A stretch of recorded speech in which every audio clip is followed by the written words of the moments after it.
Yeah, man, y'all know what it is, man. We back with another video, man. It's your boy Profit. What y'all got going? Now, we haven't did an NBA reaction in a little minute, so I'm excited for this one. They say Luka is coming for revenge, bro. Let's go and get straight to the video, man. Lake Show, talk to me. Here we go. Off-season NBA transformations. As empty as they are inevitable, with every new season comes Ben Simmons, so garbage. Look at this. How you an NBA player again? As empty as they are inevitable, with Garbage. every new season comes the barrage of new clips, videos, photos of players looking slimmer, players looking absolutely jacked, jump shots looking nicer, and fans getting hyped up on the idea of a new improved version of their favorite player. Fool me once, shame on you. Fool me twice, shame on the guy who showed me photos of shredded James Harden. Luka Doncic, the latest member of this offseason tradition, recently going through a transformation of his own. He's lost weight, overhauled his diet, put down the basketball altogether to focus on getting in peak physical form. The same exact routine we have grown all too familiar with. But this transformation feels different. It feels personal. If Luka Doncic can get back to that mode where he used to be coming down the lane, dunking that bitch, and he was just super athletic. He don't even got to be on that dunking type time, because I know that kind of wear down your body over time. But it's like, if y'all remember, bro, when Luka first came into the league, like year 3, year 4, year 5, bro, he was dumb athletic, bro. He was skinny. He was quick as hell. Now he just kind of he's still nice. Don't get me wrong. Like, Luka still give you like 30, 10, and 10. 35, 10, and 10. But it's like, he just slow as hell now. You know what I'm saying? Like, 6 I don't months know. ago, the Mavericks did the unthinkable by turning their backs on the future of their franchise. And in response, Luka isn't just getting into shape. He wants more than to just study film or work on his jump shot. He wants revenge. Turn me up, Luke. I'm rooting for you, baby. Let's do it. I'm rooting for you, my nigga. Today's video is brought to you by Current. Skip. Last week, Men's Health published a cover story detailing the drastic transformation of Luka Doncic over the last 3 months. In the article, Luka talks about the sacrifices he's made to hopefully take his body and game to the next level. Details that include him beginning his off-season training program the day after the Lakers were eliminated from the playoffs, followed by months of fasting, a strict diet, more time to rest than any other point in his career, and even a 1-month stretch where he stopped playing basketball altogether to focus on weight training and other sports to get his mind and body off the court and focused on his overall fitness. And immediately following this news came the hype of Skinny Luka. Skinny Luka is crazy. The fact that we even got a thing called Skinny Luka just shows you that he was a real fat ass. Like I just told y'all, he'll still give you that 35, 10, and 10, but he just so slow with, you know, like it'll work. Like, you get buckets, but is that gonna win you a chip though? Like, why is Skinny Luka even a thing? Like, nigga, you should already be skinny. You a pro athlete, nigga. On the cover, the fuck? Showing off his slimmer physique in the newest issue of Men's Health. But hey, what do I know? I ain't in the NBA. I'm just a nigga watching the video. What do I know? He's poised to take his game and the Lakers to another level. But we've seen this before, not just from other players, but from Luka himself, time and time and time again. So why would things be any different this time? Because I believe Luka's commitment to his health and conditioning over the last few months actually has little to do with his body and more to do with his mind. The real transformation here isn't in his weight or his conditioning, it's between his ears. For the last 6 months, Luka has been a ticking time bomb. His abilities as a leader were questioned, his work ethic and his drive were put up for debate in front of the whole world. The Mavericks traded Luka because they felt not only was he out of shape, but that he would never get into shape. They felt he wasn't taking his conditioning seriously, and his lack of discipline was essentially a death sentence to any hopes the Mavs had at ever winning a title with him leading their team. Comments that are just as wild today as they were at— Now, who the fuck is this guy? Look at him. He looked like he never picked up a basketball in his life. He looked like somebody off a Toy Story movie or like a Disney movie. Like, this nigga looked like an evil villain off of one of them Disney movies or some shit. Am I, like, tell me if I'm lying. Like, he looked like one of them fat kids that used to just be the bully on the Disney movies. Y'all know what I'm talking about. Look at this nigga. Who is this guy? Now, he might be one of the execs or something, but bro, I gotta keep it real, my nigga. I'm sorry. You just caught that. Probably should have stayed in private, but from their perspective were legitimate concerns. In the following months, Dallas got AD, they landed with the #1 overall pick, which is suspicious. and they landed on Very Cuba flat. suspicious. A happy Very. ending in Dallas considering their monstrosity of a decision. But the one thing Dallas forgot to factor into their grand plan, there is nothing Luka Doncic loves more than revenge. Ooh. This is the same man who embarrassed a 64-win Suns team, sent them packing in a historic Game 7, and talked smack I'm rooting for him, the whole though. entire time I ain't gonna. I'm rooting for because Luka, they got bro. a little too For real, confident. for real. This is the same man who put the Defensive Player of the Year on an island, walked him down for a game winner, and told him he couldn't guard him, all because of one hard foul. He dropped a 50-piece on the Pistons because their assistant coach said a few things he didn't like. It seems like there was a little extra chirping going on. Like, look with at this the fucking bench tonight. stat line, bro. Their assistant coach, he started chirping in the first quarter. So they didn't like when I chirped back. Now they said play basketball.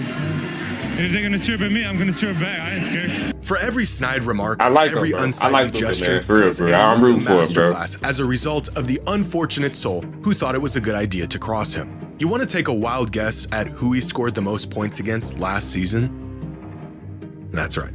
The man knows how to hold a grudge. This, my friends, is not a coincidence. And neither is Luka getting into the best shape of his life this offseason. After 7 years in the NBA and refusing to take his health and conditioning seriously, Luka literally did exactly what the Mavs said he would never do and got into the best shape of his life purely out of spite. Which leads me to believe this is not your typical offseason transformation. This is a man who is out for revenge. And Now like the listen, great bro. Luka probably needed that shit to happen, bro. Like, because he probably was getting too comfortable over there in Dallas. Like, you know what I'm saying? He was a franchise guy. Everybody loved him, this and this. But, bro, when a nigga just, when somebody just turn on you like that, it flipped that switch. So he probably needed that, y'all. Like, let's be honest, bro. typical offseason He probably needed transformation. that. This is a man who is out for revenge. And No like lie. the greats that came before him, is prepared to not just change his game, but change his entire approach on the game. Back in 2011, after losing to Dallas in the finals, LeBron James was at a crossroads in his career. He was definitively the best player in the world by this point. His game looked sharp, it looked complete, he was LeBron! better than ever. And yet, something was still clearly missing. And it was in the following offseason where he found that missing piece. He sought training from Akeem Olajuwon to expand his post game. He spent more time studying his decision making on the court and finding ways to improve it. And of course, he transformed his body to handle the more inside out game he would deploy in the following season. The transformation, although visible on the outside, was happening inside. How he saw the game, how he led his team, his resilience in tough moments, and the sacrifices he was willing to make in order to win. A transformation motivated by the shortcomings and criticism he had faced leading up to that point, and a shift in perspective that many all-time greats have had to face and overcome. Michael Jordan's moment came in the summer of 1990, after getting beat down by the Pistons, searching for an answer to get over the hump. His answer came in the form of spending countless hours in the weight room, putting on 15 pounds in the offseason to handle the physicality teams. Ooh, that was on at him, Jordan and ass, a newfound boy. willingness to adapt his game to a new system and coach that knew it could work, but only if Michael bought into it. Kareem's moment came after a 7-year championship drought, where he had to embrace the idea of not just being a great player, but being a great leader, inspired by a young, exuberant rookie who virtually gave him no other choice. Some of these turning points are more public, more intentional, others are stumbled upon in pursuit of greatness. But all of them weren't just transformations of game, but a transformation of how they approach the game. After repeated playoff failures, Look at Shaq. Look at Shaq. Yeah, today we're going to go in the game. I'm going to dominate. I'm going to get dunked and won.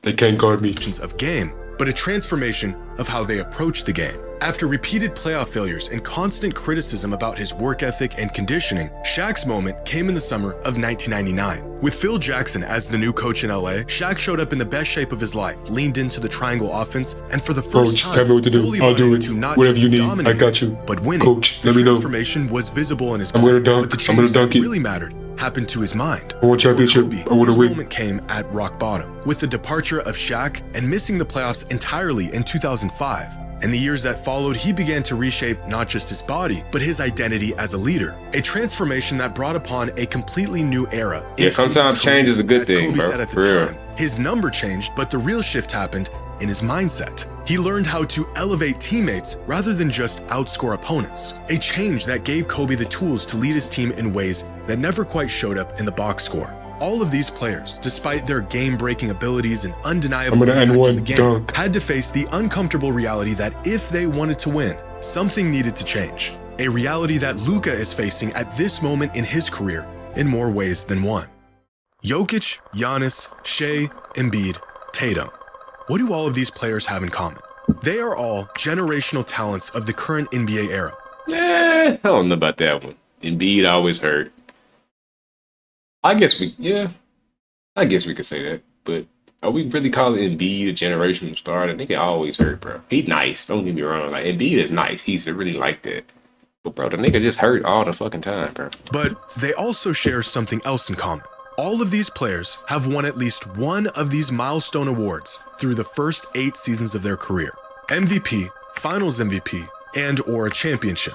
The only generational talent at the moment who hasn't is Luka. In fact, almost without exception, every all-time great modern player stamped their legacy with at least one of these benchmark achievements that separate great players from all-time great players. Indeed, at nice the though, end y'all. of their Don't 8th get me wrong. season in the Don't league. let me get it wrong. Most of them with many of these awards. By this point, nearing about the halfway mark of a player's career, the truly transcendent players are well on their way to checking off these accomplishments. Giannis got 2 And in rings. terms of talent, impact, and numbers, Luka should be in this class by now. That has not only been the expectation, but the trajectory he's been on for the past half-decade. But he has yet to achieve any of these accomplishments going into his 8th season in the league. Luka just had to sit by and watch his own draft classmate pull off a historic run. MVP, Finals MVP, and a championship in the same season. All while Luka was being told he didn't even have what it takes to lead a team to a championship. The man is watching his peers take over the NBA and cement their legacies right in front of his eyes. Luka, it's your With the time, doubting and man. ridicule the Mavericks have shown him, and a man who has sought revenge for a whole lot less. And you have a recipe for what may just be a real transformation, fueled by failure and an unwavering desire to get even. Yeah, Luka, it's that time, bro. Hey, I'm excited, bro. I'm excited to see what Luka got cooking up, man. Let me know what y'all think, bro. Is Luka really finna turn up? Is he really finna have one of them years? Let me know what y'all think down below, man. It's your boy Prophet. We gone.